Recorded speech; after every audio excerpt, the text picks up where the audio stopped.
சிவாய நம. சொல்லுங்கய்யா. சிவாய நம. ஐயா சிவாய நமக. சொல்லுங்க. இந்த அணையக்கூடிய தீபம் கடைசியில கொஞ்சம் பிரைட் ஆகும்னு சொல்லுவாங்க, கேள்விப்பட்டிருக்கீங்களா? சரி. இப்ப அந்த மாதிரி ஒரு நிலையில தான் திமுக இருக்குன்னு நினைக்கிறேன். ஏன் இப்ப இப்படி பார்த்தாலும் 4 மாசத்துல எல்லா மக்களுக்கும் பொதுவாக அதிருப்தியில் தான் இருக்கிறாங்க. திமுக மேல யாருக்கும் ஒன்றும் இன்ட்ரெஸ்ட் எல்லாம் கிடையாது. சரி. ஒன்னும் பேர் யாரை கொண்டாந்து உட்கார வச்சு இன்னைக்கு சிந்திக்கிறாங்க நிறைய பேர். அது ஒரு பக்கம். திருப்பரங்குன்றத்துல ஜோதி ஏத்த விடாம ஒரு நீதியரசருடைய அவர் கொடுத்த தீர்ப்பை ஒரு அவமதிச்சு இல்லாத எல்லாம் பண்ணிருக்கிறாங்க. சரி. இதை நீங்க எப்படி பாக்குறீங்க? ரெண்டாவது ஒரு விஷயம் நான் சொல்றேன். தீர்ப்பு இங்க இல்லைங்க, தீர்ப்பு அங்க இருக்கு. தீர்ப்பு இகத்துல இல்ல, பரத்துல இருக்கு. ஆத்மாவுக்கு தான் தீர்ப்பு. இவனுங்க இங்க புரிஞ்சுக்கோங்க. எவனுமே இங்க பாருங்க, சின்ன ஆத்ம சிந்தனையால கும்பலா இருக்கிறான். முக்குணங்களின் வயப்பட்டு ரஜஸ் தமஸ் ஆவிவே சத்துவம் போதி பாதனா பகவான். இந்த 3 குணங்கள்ல இந்த உடம்புதான் வாழ்க்கை, செத்ததுக்கு அப்புறம் எல்லாம் முடிஞ்சிருதுன்னு நினைச்சுக்கிட்டு இந்த திமுக கும்பல், இந்த ஆட்சி, இந்த சட்ட இந்த அகங்கார கும்பல் இன்னைக்கு அப்ப நம்ம அப்ப முருகனுக்கு தீபத்தோடாம இந்த வேலையை பண்றான்னு வச்சுக்கோங்க. ஆனா இங்க பாருங்க, இவனுடைய தண்டனை எங்க இருக்கு? இங்க கிடையாது, பூமியில தப்பிச்சிருவான். இவனுடைய ஆத்ம தண்டனை நரக வேதனை மேல இருக்குது. புரியுதா உங்களுக்கு? ஏன்னா இங்க பாருங்க, ஆளானப்பட்ட சூரனுக்கு என்ன நிலைமை ஆச்சு? இவன் சூரனை விட பராக்கிரமசாலியா அந்த கும்பல் இவனுங்க. சற்றாலை வாழ்வு சகடருக்கே வருகில் கற்றோரை ஆகிடும் கண்டறிவேன் போனி என்பான். முள்முருங்கை பூவு மினுக்கு 3 நாளை கல்லரோட வாழ்வு காணும் அது போல் மினுக்குன்னா பகவான். முள்முருங்கை பூ 3 நாள் மினுங்கும். அற்ப பதர்களுக்கு பதவி வந்துருச்சுன்னா ஆடுவானுங்களாம், தலைகால் தெரியாம. அப்படி எரிய அகங்காரம், பெரிய மிதப்பு, டாம்பிகம், பகட்டு ஆடம்பரம், சொல்றீங்க இருமாப்பு, செருக்கு, இதெல்லாம் இவனுங்களுக்கு இருக்கு. இந்த ஆட்சியாளர்களுக்கு அழிய போறானுங்க. உடல் பூமியில் அழியும், ஆத்மா அழியாது. ஆத்மாவுக்கு தண்டனை பயங்கரமா இருக்குங்க. ஐயோ, அன்னைக்கு இதேதான் சூரனும் பண்ணா. அன்னைக்கு அப்ப முருகபெருமான் சூரனுக்கு புத்தி சொன்னா. என்ன சொன்னா? தம்பி தமையன் தலங்கள் இலவாதே, பற்ப கிரீடம் பவிசு இலவாதே, அற்பம் இந்த வாழ்வு அநியாயம் விட்டுவிடு, காரணம் எது இல்லாமல் கவை இல்லா வாழ்ந்திருந்து மரணம் அது ஜீவன் மாண்டு போகுகையில் நன்மை எது கூட நாடு மேலாது திண்மை வராது தேவரை விட்டுடுனா. இந்த திமுக இன்னைக்கு இருக்க இந்த கும்பல் பண்ற வேலை தான் அவனும் செஞ்சான். யாரு? சூரபத்ம. தேவர்களை சிறப்பிடிச்சு வச்சான், சாதுக்களை கொடுமைப்படுத்தினான், கோயில்கள் இறைவனை மதிக்கல. அதான் நம்பி பதம் மறந்து நாம் பெரிதனவே கெம்பினான் சூரன் கெட்டனருக்கான நம்மனையா. இறைவனோட பதத்தை மறந்து நாம் பெருசு ஆடுனான். அன்னைக்கு திமுக தான் ஆடுறான். முருகனோட இவன் பெரியவனுங்களா இவனுங்க? மலஞ்சலம் கழிக்கிற பசங்க, சொல்லுங்க. அதனால இங்க பாருங்க, எல்லாம் முருகனுக்கு தெரியும் எப்ப எங்க கொடுக்கணும் தண்டனை. நரகாக்கினை அங்க இருக்குது, மீளா நரகங்க இவனுங்களுக்குலாம். அதனால இவனுங்களை பத்தி பேசினா நமக்கு தாங்க கர்மா. அவன் கர்மாவை நம்ம ஏன் வாங்கணும்? எல்லாம் அவன் கர்மா அவன் கூட வருது, விட்டுருங்க.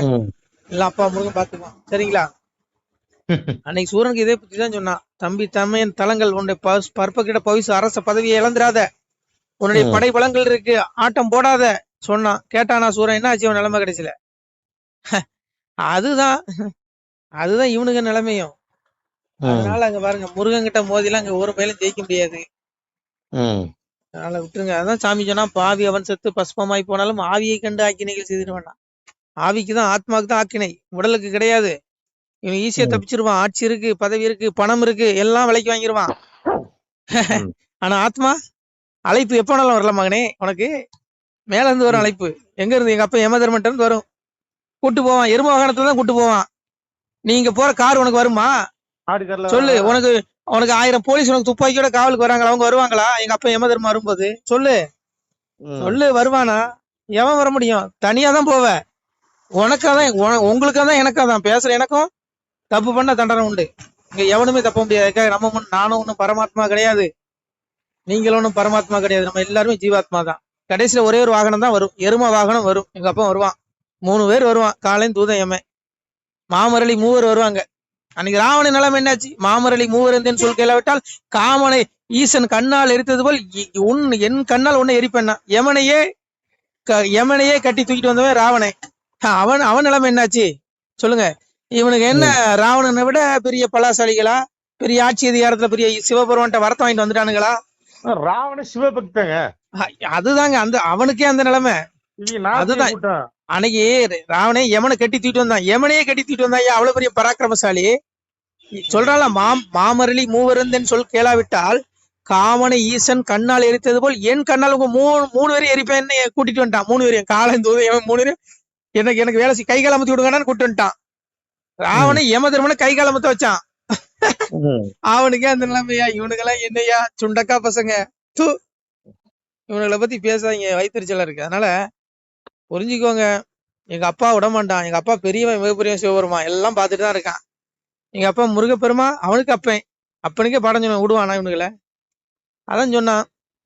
அது என்ன சூரனுக்கு புத்தி சொல்லும்போது சாமி சொன்னான், இது என்ன இறப்பதறியாமல் எரியை மிக கண்டாவி உற்போசிக்க சென்ற வீட்டில் இறந்தார் போல் தம்பி தமையன் சந்ததிகள் மந்திரிமார் மும்பில் உள்ள சூரர் முடுக்கமதை கண்டாவி நம்பி பதமறந்து நாம் பெரிதனவே கெம்பினான் சூரன் கெட்டனருக்கான அம்மானே நீங்க அப்ப முருகபெருமான் சொல்றான். இந்த முருகன் சொல்றான், அதாவது சூரன் வந்து வெட்டில் பூச்சியானது எரியிற நெருப்ப தனக்குள்ள உணவு நினைச்சு உள்ள புகுந்து அதே அழிச்சுக்குமா.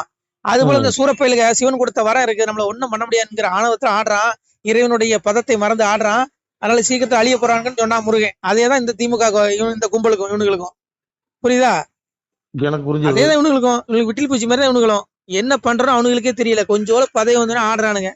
கடைசியில ஒரே ஒரு வாகனம் தான், எம்ம வாகனம் தான் வரும். அந்த தெரியுதா இவனுங்களுக்கு? அந்த அறிவு இருந்தா இவனுக்கு இந்த வேலை தப்பு பண்ணுவானா சொல்லுங்க? அந்த அறிவு தான் அவனுக்கு தப்பு பண்ணுவானா? பண்ண மாட்டான்.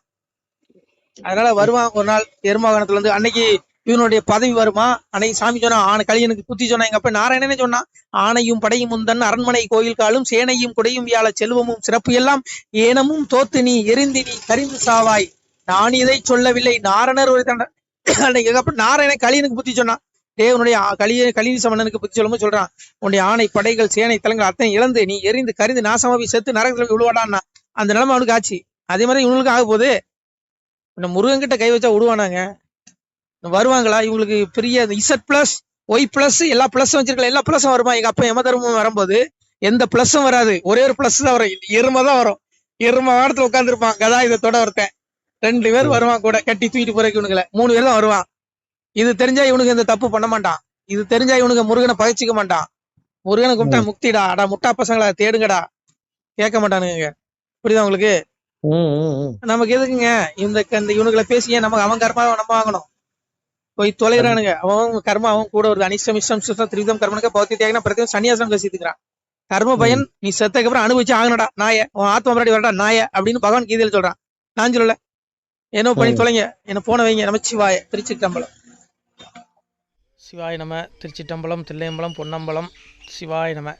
உறவுகளே, சிவ அன்பர்களே, தற்போது தாங்கள் இந்த வீடியோவில் பார்க்கக்கூடிய இடத்துல ஒரு சிவாலய திருப்பணி ஒன்று நடந்து கொண்டிருக்கிறது. இந்த இடத்துல பார்த்தீங்கன்னா முன்பு ஒரு காலத்தில் வந்து ஒரு சிவாலயம் இருந்திருக்குது. அதாவது இந்த ஏரியா வந்து இப்போ வந்து ஒரு தென்னை மரங்கள் பனை மரங்கள் சூழ்ந்த காடாக இருக்கிறது. முன்பு ஒரு காலத்தில் இங்கே ஒரு ஊர் இருந்ததாக சொல்கிறாங்க. ஆனால் இப்போது சுற்று வட்டாரத்தில் 5 கிலோமீட்டர் சுற்றுலாவில் ஊரே கிடையாது, காடு. இப்போ இந்த இடத்துல ஒரு சிவாலயம் வந்து அமையிருக்கிறது. இந்த சிவாலயத்தில் வந்து இருந்த அந்த சாமியுடைய திருமணியை வந்து எடுத்து வச்சிட்டோம்.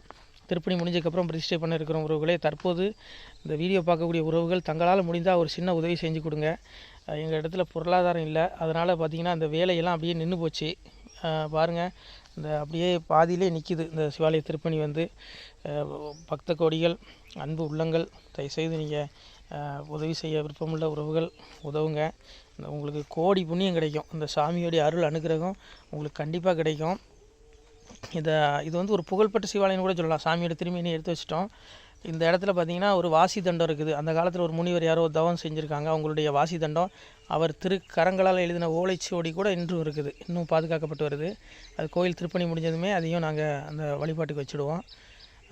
இந்த சிவாலய திருப்பணி வந்து சாமி திருநாமம் வந்து முக்தீஸ்வரர் அப்படிங்கிற திருநாமத்தில் வழங்குறாரு. நெல்லை மாவட்டம் நாங்குநேரி தாலுகாவில் இந்த சிவாலயம் அமைய இருக்கிறது. உறவுகளே, இந்த வீடியோ பார்க்கக்கூடியவங்க ஒரு 2 பேருக்காவது கொஞ்சம் ஷேர் பண்ணுங்கள்.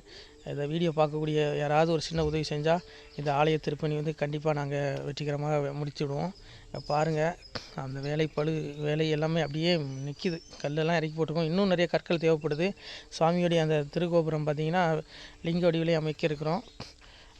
உதவுங்கள் உறவுகளே. உங்களுக்கு அப்பா சிவபெருமானுடைய அருள் நிச்சயம் கிடைக்கும். எம்பெருமான் சொல்வான், வாழுவீர் தாழ்வில்லாமல் மக்களும் கிளைகள் கொஞ்சி நாளுமே மகிழ்ச்சியை கூர்ந்து நலமுடன் வாழும்போது நீளுமே எனது செங்கோல் நீதியும் நெறிபோல் வந்து ஆளுமே உங்கள் தன்னை அன்புடன் அலையாவண்ணம். உங்களை எம்பெருமானுடைய அப்பாவுடைய திருவாசகத்தாலேயே வாழ்த்துறோம் உறவுகளே. ஆணுடன் பெண்ணும் பெற்று அதிகமாய் செல்வமாகி தானுடன் நினைவுமுற்று தர்மமும் நெறியும் கற்று வேணும் நீள் காலமெல்லாம் வெள்ளியர் உடனே வாழ்ந்து போனுதல் கமலநாதன் பொற்பதம் பெற்று வாழ்வீர். அந்த ஈசனுடைய பொற்பதம் நிச்சயம் கிடைக்கும். உங்களுக்கு இகத்திலும் சுகம், பரத்திலும் சுகம்.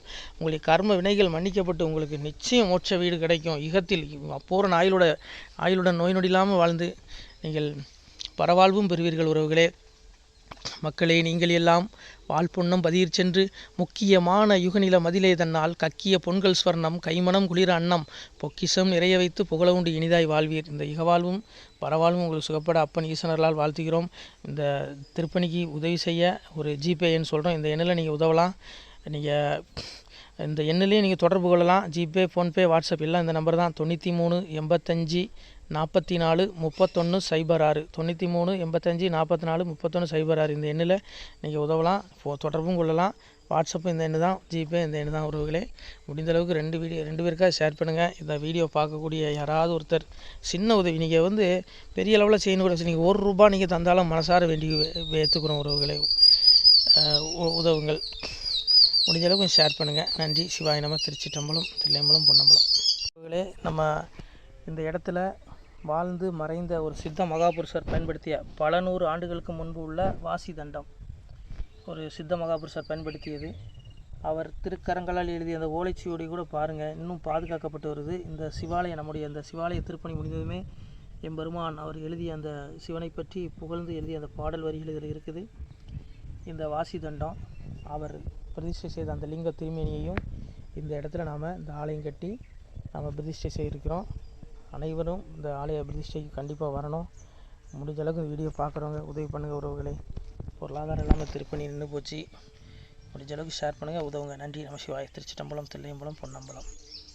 இந்த புண்ணியபலம் தங்களுக்கு கோடான கோடியாக வரும். உறவுகளே, நம சிவாய.